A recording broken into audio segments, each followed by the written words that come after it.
এবার জেনে গেল যে এই যে আমাদের বাদী, এই বাদীর নাম ছিল মুসাতা।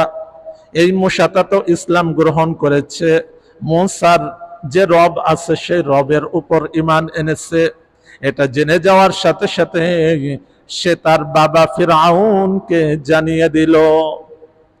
এবার ফিরআউন যখন জানতে পারল যে তার বাদী তার ঘরের লোক, সে ইসলাম গ্রহণ করেছে, এটা বাইরে জানাজানি হলে আরো বেশি মানুষ ইসলামের প্রতি আকৃষ্ট হবে।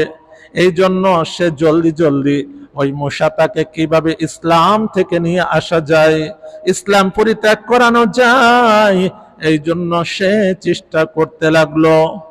এবার সর্বপ্রথম ফিরআউন তাকে বলল, যদি তুমি এই ইসলাম ছেড়ে না দাও, এই মুসার যে রব আছে এই রবের উপর থেকে ঈমান যদি পরিত্যাগ না করো, তাহলে আমি তোমাকে হত্যা করব।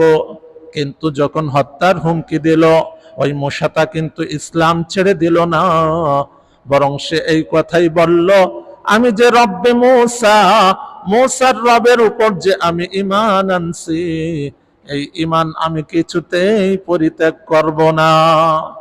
এই ঘোষণা দেওয়ার সাথে সাথেই ফিরআউন একটা কৌশল অবলম্বন করলো।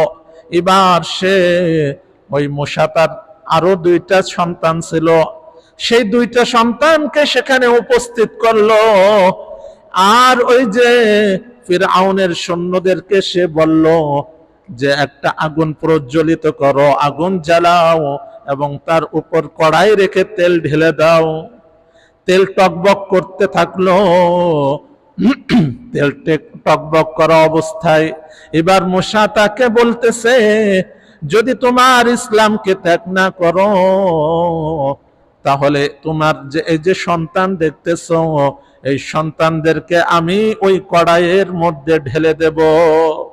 এরপরে মুসাতাও তার ঈমানের যে দৃঢ়তা আছে, মজবুত ঈমান আছে, এই ঈমান থেকে সে এক পাও নড়ল না, বরং সে ঈমান মজবুতের সাথে সে কালিমাকে পড়ে নিল, লা ইলাহা ইল্লাল্লাহ।